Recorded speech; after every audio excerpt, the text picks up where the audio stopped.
Hacking is an activity that always catches the attention of many computer enthusiasts, and although many times the idea of a person in front of a black screen writing lines of code is not sold in movies and series, in reality the world of hacking is vast and it is not an easy path to start studying or something that is learned overnight. So if this year you have considered the idea of becoming a security professional or a hacker, you should know that you need to have an insatiable curiosity, enjoy the process of discovering how the systems that surround us really work and, above all, you need to build a solid foundation of technical knowledge. So in this video I will try to give you information on what topics you can start studying in this year 2025 so that you can become a security professional.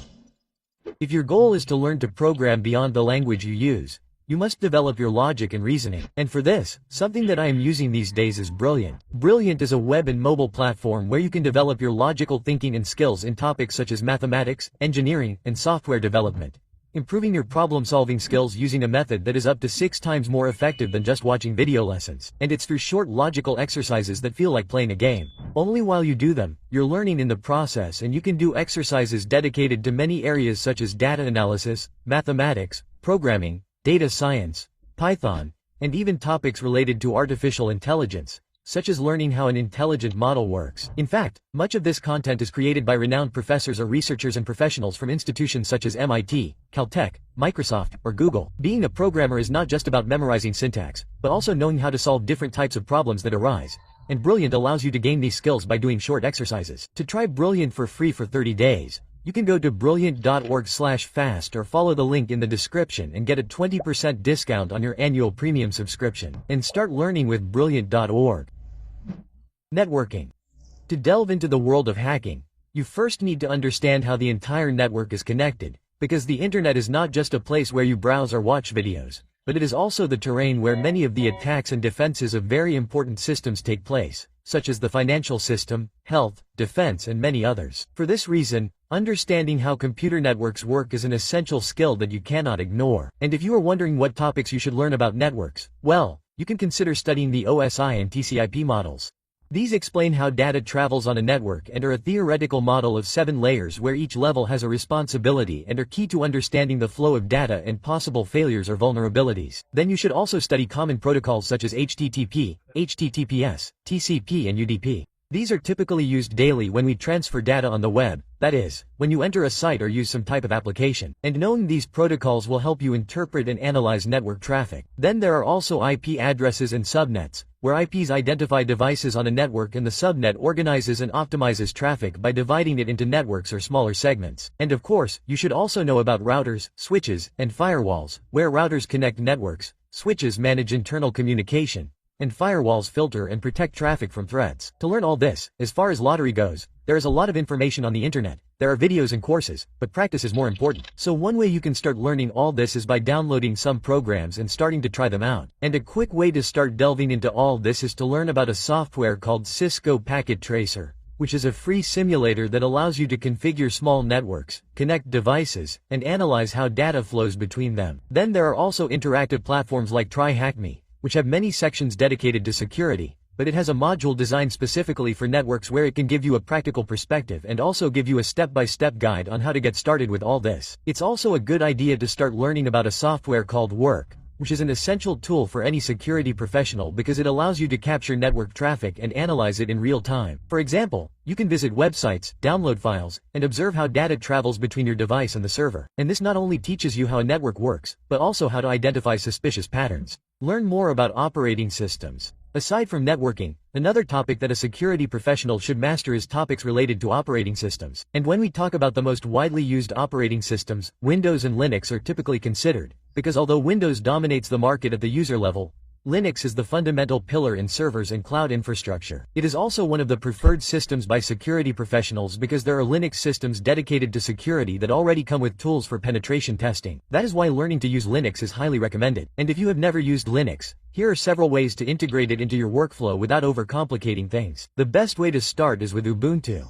This is one of the most popular Linux distributions. If you do not know what a distro is, Linux basically has many versions, so to speak. Each version has its focus and Ubuntu is one of the most popular. In fact, it is one of the most beginner-friendly. By using Ubuntu, you can familiarize yourself with the basic commands of the system and explore the security tools that can be installed there. Now, as for the ways to install a Linux operating system, such as Ubuntu, there are several ways. The first is the most recommended in my opinion, which is dual boot. That means that you can install both Linux and Windows on the same computer so that when your computer boots up, you can choose which system to start with, which is ideal if you want to use all of your computer's resources when using the operating system. The other option is to use a virtual machine where you can install programs like VirtualBox or Binware inside Windows to run Linux operating systems. This is much more limited in terms of resources, but if your computer has enough resources like RAM and disk space, you won't have any problems. In fact, this approach is typically used to start testing multiple operating systems without damaging the main system. And a third option is also to use something called the Windows subsystem for Linux, which is a feature that Windows has that also allows you to install a Linux system,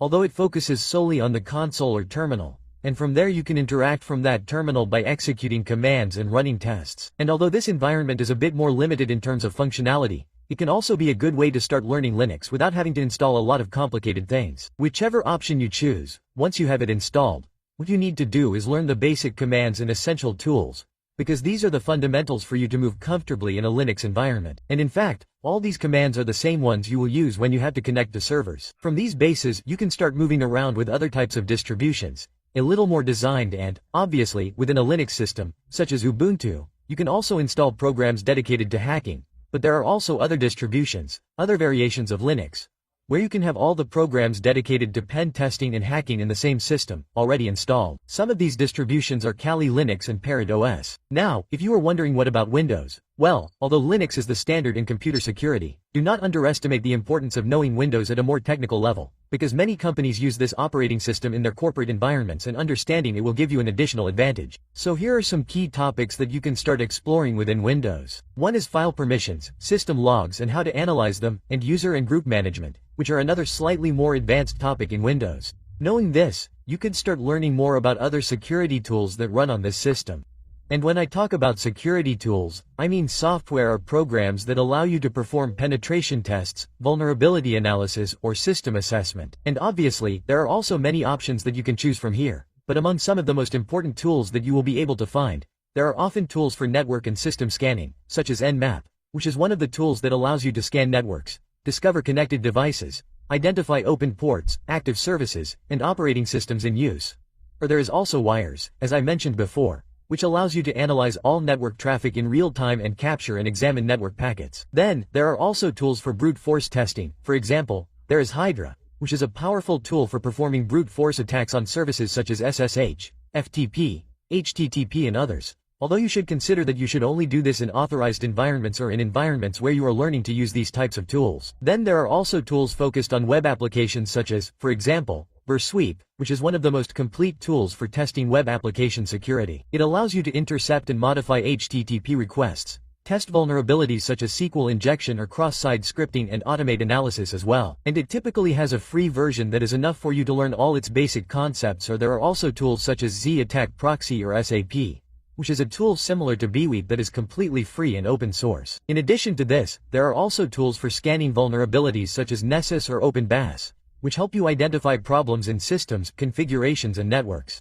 Other very prominent tools that you'll typically hear about in this area include, for example, the Metasploit framework, which is an advanced penetration testing platform that allows you to develop and execute exploits against vulnerable systems. Or there's also John the Reaper, which is a password auditing tool that can help you understand weaknesses in an authentication system. And as you learn about all this, you'll realize that there are many tools focused on web environments. And one of the reasons is that it's one of the most attacked and vulnerable environments because it's the one that users use the most on a daily basis. So it's crucial to understand concepts like web application security or WebSC. So if you're interested in focusing on this area, an essential guide to get started is the Low Top 10, which is a document that lists the most common vulnerabilities each year. And this is where you can find, for example, SQL injection, cross-site scripting or cross-site request forger, among other vulnerabilities that are worth preventing to protect your clients' web applications or perform audits. Programming. Although many hacking tools already perform complex tasks automatically, learning to program is a necessary skill in the path of any hacker,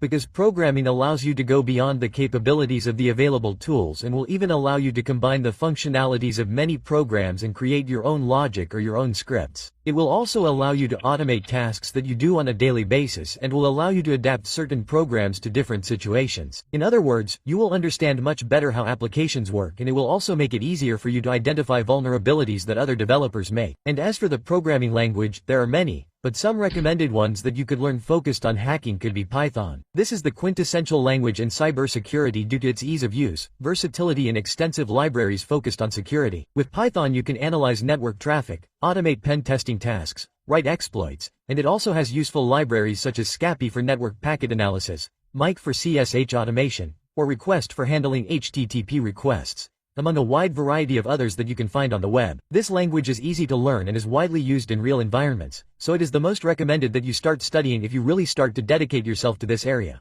Although it is not the only thing you should know, because as you get to know other systems, you will obviously learn more languages. For example, if you use a lot of Linux servers or a Linux distribution in your day-to-day life, you will probably also be familiar with BCHPT, which is a language that will allow you to automate commands within Linux and that you will be able to execute both on servers and on your own machine. It is used to automate tasks such as network scans with Nmap, managing file permissions, or configuring networks and services, all with a single script. In fact, this is also the same in the world of Windows. Because if you're going to be doing the same tasks on Windows, you can't run a script, but it has its equivalent, which is PowerShell scripting, where there's also a special language for the Windows PowerShell tool, and this allows you to do the same thing. It also allows you to configure the system through code, where you can write scripts to manage users and permissions or explore logs and detect anomalies. And of course, if you're going to continue studying, JavaScript wouldn't be missing. The reason is that there are many services that we use daily that are on the web, and as security professionals we must also focus on this environment that we will then have to test, or perhaps we will have to test how vulnerable a site is. To give you an idea, on many web pages you can find the topic of cross-scripting, which is directly related to how JavaScript code is executed in browsers. So learning the JavaScript language will allow you to understand the behavior of web applications and will allow you to create scripts for applications. Now, something to keep in mind is that you will find many courses and tutorials on the internet to learn programming languages, but you should also note that many of these are focused on creating applications or developing software. What I would recommend is that you first look for a course that teaches you how to program with a focus on hacking techniques. In other words, there are some courses that teach you how to create scripts in Python to be able to run a penetration test or use some tools that you would typically use in your job. You should keep this in mind so that you do not waste so much time learning a language and you will be studying application development. Since remember that your job here would be more about finding vulnerabilities rather than creating code. Create your own lab. In the world of hacking, practice is essential. It is not enough to read about tools and techniques. You need a safe environment where you can experiment and learn without compromising real systems. That is why having your own hacking lab is essential to develop practical skills and perfect your knowledge. Now, if you are wondering what your lab should have to get started, the most basic thing is that your computer should have some software to be able to install virtual machines. Here you can consider installing both VirtualBox and Binware, which allow you to run multiple operating systems and start testing. Now, in terms of operating systems, there is also a wide variety. You can install Windows 10 or Windows 11 to try to exploit it, or also a Linux distribution to test. For example, here is a very popular distro for this is the Lowest Broken Web Applications project, or there is also the Down Vulnerable Web Application. And all of these do is install an operating system in this virtual machine, and what you will be able to do is test it with your security tools, and you will find many flaws there. This way you will be able to see it in your controlled environment and learn from it. And of course you also have to have some type of network simulator. As I mentioned, here you can use Cisco Pocket Tracer, although you can also use virtual machines to create a network and start analyzing the traffic that is carried out between them. This is a way to start, although if you are going to learn more later on, you will want to try environments that are much closer to reality. That is, for example, cloud environments, where, using services like AWS or Google Cloud, you can create virtual machines there, create a network, and try to breach them from your own computer. Or there are also platforms like Hack the Box and Try a Hack Me that already offer you pre-configured environments so that you can practice without having to configure them yourself. Then, from here, the next level would be where you can even have physical environments. That is, you can actually have hardware like routers and switches, and you can set up your own network and try to breach it. Something you should keep in mind is that you must have total isolation. That is,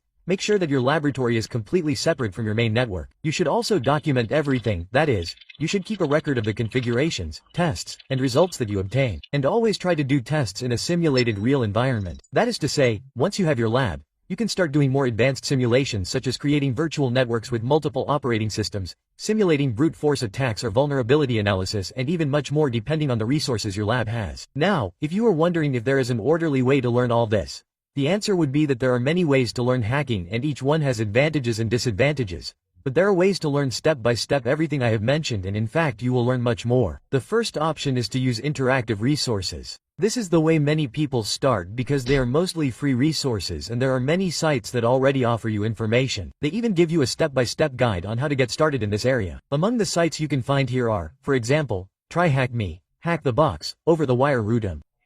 And all of these are sites that give you guides, give you games, or even offer practical labs so that you can try to solve them in a given time.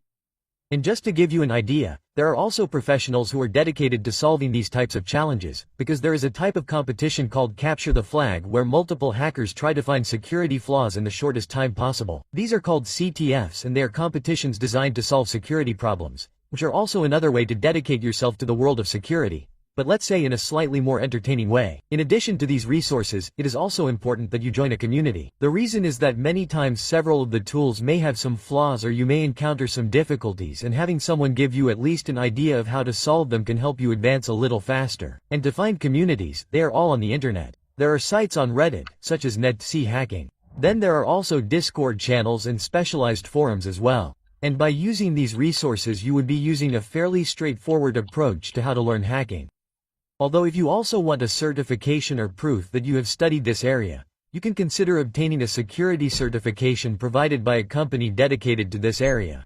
Some of the most recognized, for example, are Conta Security, which is ideal for beginners. There is Certified Hacker, which is focused on pen testing, or Learning Security Junior Penetration Testing, which is focused on beginners in penetration testing companies, or OSCP, which is an advanced and highly respected certification in the field. Remember that these certifications will help you learn about this area and even demonstrate that you have spent many hours studying it, but they are not so useful in the sense that they will guarantee you a job. So the important thing about taking a certification is not the paper itself, but the concepts and techniques that you learn from this certification. Ultimately, ethical hacking is not about destroying or causing damage, but about learning and protecting systems. So always make sure to practice only in authorized or simulated environments, and respect legal and ethical boundaries, above all. Of course, this is just the beginning because there are many more advanced areas and they are even combined as you go deeper with other types of areas such as cloud services or security tools, etc. Remember, learning hacking is a process that requires time, patience, and a lot of practice. And if you are also interested in this area or have your own resources and want to share them with others, you can leave them in the comments. This way we can all learn much more about this area. That's all for today's video. If you have any questions, you can leave them in the comments, or in the description I leave a link so you can join the Discord community where you will find other developers. Or if the link is down, you can go to FastDF Score to access it more quickly. I'll leave my Twitter where I typically share some interesting resources on development and programming in general, my Instagram where I share some short news every day, TikTok where I share short and informative videos, and my main channel where I share opinions and news about new trends. I also leave my website where you can book personalized consultations. Thanks for watching and see you in a next video.